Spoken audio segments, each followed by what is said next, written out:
Hello guys, कैसे आप सभी को मेरा नमस्कार।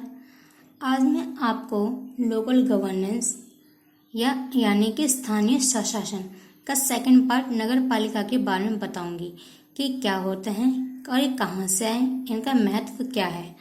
तो आइए शुरू करते हैं हम नगर पालिकाएं भारत में कानूनी रूप से 1687 में मद्रास शहर के लिए ब्रिटिश सरकार द्वारा नगर निगम संस्था की स्थापना की गई। 1726 के चार्टर अधिनियम द्वारा मद्रास, कलकत्ता और बम्बई के महानगरों में नगर निगम की स्थापना की गई। 1882 में वायसराय में लॉर्ड रिपन ने नगरीय शासन व्यवस्था में सुधार करने का प्रयास किया, जिनके प्रस्ताव को स्थानीय शासन का मैग्ना कार्टा कहा गया, जिन्हें भारत में स्थानीय स्वशासन के पिता के रूप में पहचाना गया। अगस्त 1989 में राजीव गांधी सरकार ने लोकसभा में 65वां संविधान संशोधन विधेयक पेश किया, किंतु यह विधेयक पारित नहीं हो सका।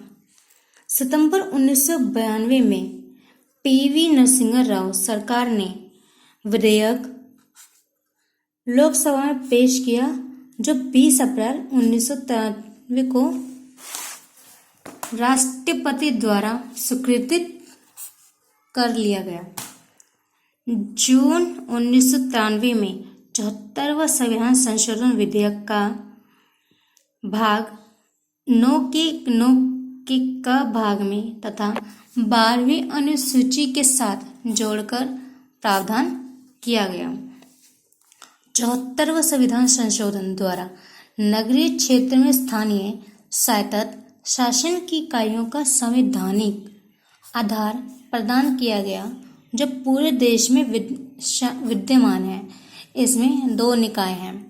पहला है स्वायत्त शासन की संस्थाएं, जिसमें अनुच्छेद 243 के भाग घ में शामिल है। दूसरा है योजना संस्थाएं, जो अनुच्छेद 243 य व ड़ में शामिल है। इस अधिनियम द्वारा हर राज्य में 3 प्रकार की नगर पालिका की संरचना प्रदान करता है। जैसे पहला है नगर पंचायत। ये ऐसे क्षेत्र होते हैं जो ग्रामीण क्षेत्र से नगर क्षेत्र में परिवर्तित होते हैं। दूसरा है नगर परिषद। ये छोटे नगर के क्षेत्रों के लिए होते हैं। तीसरा है नगर निगम। ये बड़े क्षेत्रों के लिए होते हैं। अब आता है हमारा शहरी शासन। 7वीं अनुसूची को राज्य सूची में शामिल करके यह बताया गया कि इस संबंध में केवल कानून राज्य द्वारा ही बनाया जा सकता है। अब आता है शहरी शासन के प्रकार। कितने तरह के? महानगरपालिका, नगरपालिका, सूचीबद्ध क्षेत्र, नगर क्षेत्र समिति, छावनी परिषद, पोर्ट ट्रस्ट, विशेष उद्देश्यों के लिए। पहला आता है महानगर पालिका। ये होते क्या है? राज्य के विधानमंडल के कानून द्वारा बड़े शहरों में व केंद्र शासित प्रदेशों में भारत की संसद के एक्ट द्वारा गठन होगा। इसके 3 भाग हैं, जिनमें परिषद का प्रधान, मेयर, स्थायी समिति और आयुक्त होते हैं, जिनमें आयुक्त का पद राज्य सरकार द्वारा नियुक्त IAS समूह के अधिकारी द्वारा भरा जाता है। अब आता है नगर पालिका। कस्बों और छोटे नगरों के प्रशासन के लिए गठित की जाती है। अलग अलग राज्यों में यह अलग अलग नाम से, जैसे कि नगर पालिका, पालिका परिषद, नगर पालिका समिति, उपनगरीय नगर पालिका, शहरी नगर पालिका बोर्ड आदि के नाम से जाने जाती है। अब आता है सूचीबद्ध क्षेत्र के। इसका गठन 2 प्रकार के क्षेत्रों में होता है। पहला है औद्योगिकरण। औद्योगिकरण के कारण विकासशील कस्बा जो राज्य सरकार द्वारा महत्वपूर्ण माना जाता है। दूसरा है वह कस्बा जिसमें अभी तक नगर पालिका के गठन की आवश्यक शर्तों को पूरा न किया गया हो। अब आता है हमारा नगर क्षेत्र समिति कि ये होते क्या हैं। इसका गठन राज्य विधानमंडल के कानून द्वारा छोटे कस्बों में प्रशासन के लिए किया जाता है। आता है हमारा छावनी परिषद।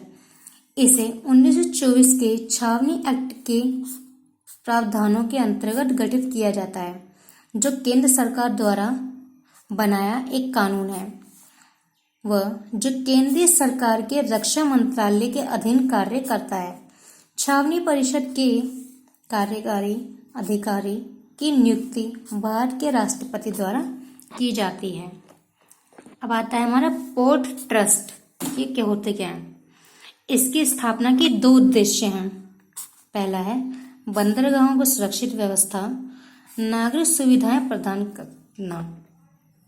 अब विदेश उद्देश्य की पूर्ति के लिए जैसे नगरीय शहरी सुधार शक्ति विद्युत आपूर्ति बोर्ड, ये स्वायत्त इकाई के रूप में स्थानीय शहरी शासन के सौंपे गए कार्यों का गठन करती है। अब आता है इनका गठन किस तरह से किया जाता है। नगर पालिकाओं के सदस्य प्रत्यक्ष रूप से निर्वाचित किए जाते हैं। राज्य विधानमंडल अपनी विधि द्वारा निम्न व्यक्तियों के प्रतिनिधित्व के लिए प्रावधान कर सकता है। जैसे कि पहला है नगर पालिका में विशेष ज्ञान व अनुभव रखने वाला व्यक्ति लोकसभा, राज्यसभा, विधानसभा व विधान परिषद के सदस्य संविधान के अनुच्छेद 243 के ध के अंतर्गत गठित पोर्ट समितियां के सदस्य अध्यक्षों का विधानमंडल द्वारा निर्मित उपबंध द्वारा किया जाता है। यहाँ 3 लाख से या उससे ज्यादा जनसंख्या वाले नगर पालिका क्षेत्र में आने वाले 2 या 2 से अधिक वार्डों के लिए वार्ड समिति बनाई गई है। इनका कार्यकाल कितने साल का होता है। नगरीय संस्थाओं की अवधि 5 साल की होगी, लेकिन इसका विघटन 5 साल के पहले भी किया जा सकता है। वह विघटन का समय 6 महीने से ज्यादा ना हो। अगर होगा तो 6 महीने के अंदर दोबारा से चुनाव किया जाएगा। अब इनकी योग्यता क्या है कि क्या क्या योग्यता रखी गई है। संविधान के अनुच्छेद 243 फ के अनुसार राज्यों के विधानमंडल के सदस्य के लिए निर्धारित योग्यताओं ही नगर पालिका के सदस्य के लिए निर्धारित की गई है और इसके लिए 21 वर्षीय आयु रखी गई है। अब आता है आरक्षण। अधिनियम में ऐसी किसी नगर पालिका क्षेत्र में कुल सीटों की संख्या में 1/3 सीटें महिलाओं के लिए आरक्षित रखने का प्रावधान है।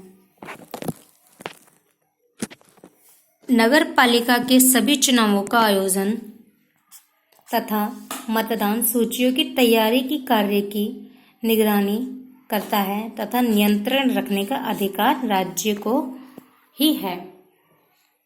अब आता है हमारा नगर पालिकाओं की शक्ति व उनका उत्तरदायित्व।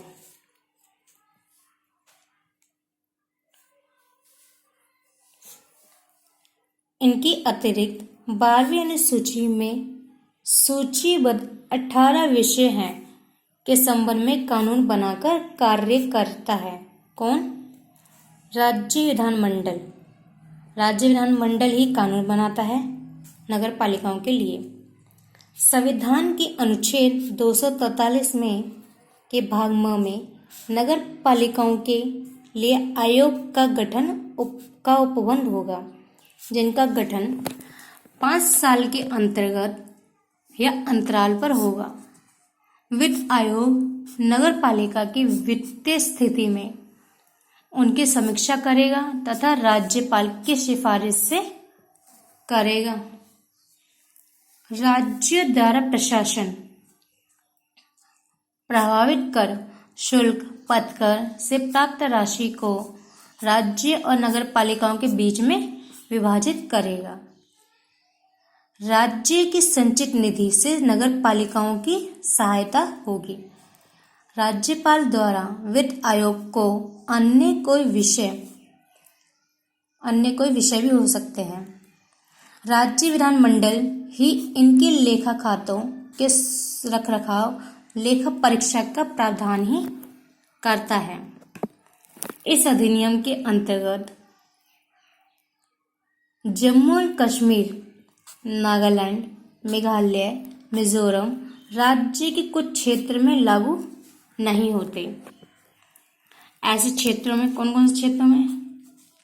अनुच्छेद 244 में वर्ण अनुसूची क्षेत्रों और जनजातीय क्षेत्र, पश्चिम बंगाल की दार्जिलिंग गोरखा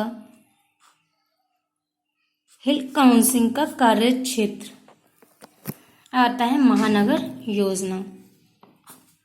वह क्षेत्र जिनकी आबादी 10 लाख या इससे अधिक है, जो क्षेत्र एक या अधिक जिलों में पड़ता हो और जिसमें 2 या 2 से अधिक नगर पालिका व पंचायत हो। अब आता है नगर पालिकाओं में कौन कौन सा अनुच्छेद है। पहला है 243 में 243 से पी भाग में परिभाषा है। 243 से क्यू भाग में नगर पालिकाओं का गठन के बारे में बताया गया है। 243 के आर भाग में नगर पालिकाओं की संरचना, 243 के एस भाग में वार्ड समितियों का गठन और उसकी संरचना के बारे में बताया गया है। 243 टी के भाग में स्थानों में आरक्षण, 243 के यू भाग में नगर पालिकाओं की अवधि,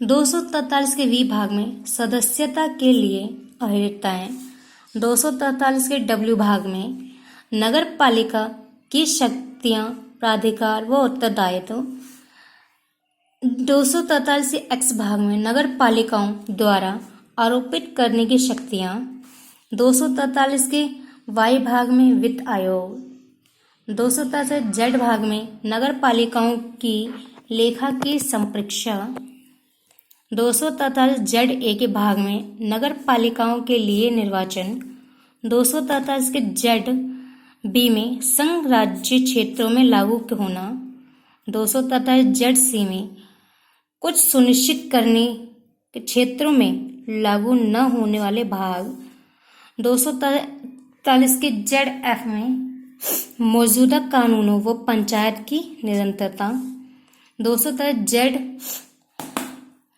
जी के भाग में और ई के भाग में निर्वाचन संबंधी मामलों में न्यायालयों के हस्तक्षेप का वर्णन, 243 के जेड टी के भाग में जिला योजना के लिए समिति। अब आता है पंचायतों के लिए या पंचायतों से संबंधित अनुच्छेद। 243 में के भाग में 243 में बताएगा पंचायत की परिभाषा, 243 के ए भाग में ग्राम सभा, 243 के बी भाग में पंचायतों का गठन, 243 के सी भाग में पंचायतों का संगठन, 243 के डी भाग में स्थानों का आरक्षण, 243 के ई भाग में पंचायतों का कार्यकाल, 243 के एफ भाग में सदस्यताओं के लिए अयोग्यताएं, इसके जी 243 के जी भाग में पंचायतों की शक्तियां व उत्तरदायित्व, 243 से एच भाग में कर लगाने की शक्तियां और पंचायत निधि, 243 के आई भाग में वित्त आयोग, 243 के जे भाग में पंचायतों का लेखा परीक्षण, 243 के भाग में पंचायतों के लिए चुनाव, 243 से एल भाग में संघ शासित प्रदेशों में अनुप्रयोग, 243 एम भाग में कुछ सुनिश्चित क्षेत्रों में लागू होने वाले भाग, 243 से एन भाग में उपस्थित विधियों व पंचायतों का बना रहना, 243 से ओ भाग में निर्वाचन मामलों में अदालतों द्वारा हस्तक्षेप पर प्रतिबंध, तो गाइस, आपको ये वीडियो कैसी लगी ये हमें कमेंट बॉक्स में ज़रूर बताइएगा। आप हमें अपने सुझाव, क्वेश्चंस, डाउट्स कमेंट बॉक्स में ज़रूर लिखें। और गाइस, इस वीडियो को ज़्यादा से ज़्यादा शेयर्स, लाइक्स एंड सब्सक्राइब कीजिए। Thank you guys.